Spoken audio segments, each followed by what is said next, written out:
Okay, so the central theme of this movie, it's not a new one. Basically, a single guy doesn't have any food in the house, doesn't know how to cook, is trying to be responsible for this young kid, not doing well at it.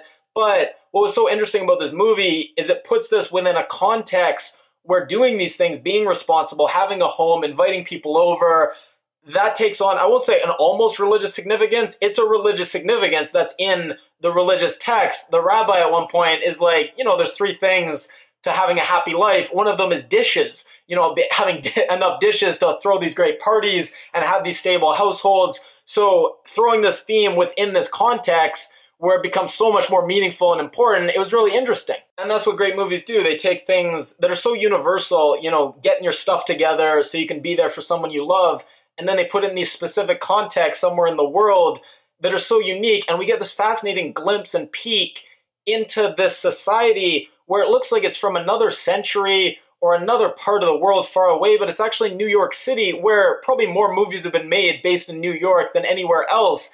And we see a society where there's no private religion. Like, religion is completely public. It infuses every aspect of life, the dress, the manners, the ethics, completely different than, going to church once a week on Sunday. No, religion dominates life. And we see things that, are so shocking, a religious leader ruling on family disputes. We see, women not being able to drive. And we just see this foreign context, and then that pairs it with this, universal story, and it's great. And within this culture, where family and stability is so important, we see marriage having nothing to do with love whatsoever and being this purely functional thing that helps support the good of the society in creating these stable families. And obviously it's a spectrum, different people fall in different places on how much they think love is important in marriage. But in this, we see a whole culture where it's just 100% on one end of the spectrum, and it's fascinating. He goes on a blind date, and this woman, her pitch to him is, I offer you a stable life. What more could you want? She doesn't care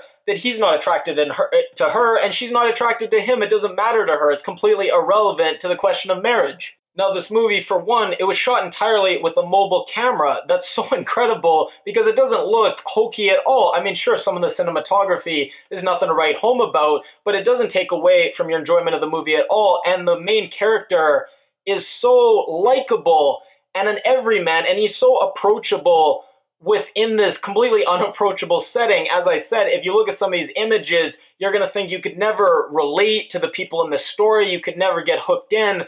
But the main character does such a good job of being likable and being relatable. And the movie was shot on a mobile phone, and there are no professional actors. It's all just ordinary people from this community. And I think it works to the movie's advantage because you don't feel sometimes like you're watching a film. You don't feel like you're watching a documentary. You feel you're just a fly on the wall watching this ordinary guy struggling and trying to do the right thing and struggling to live within this confining environment he finds himself in.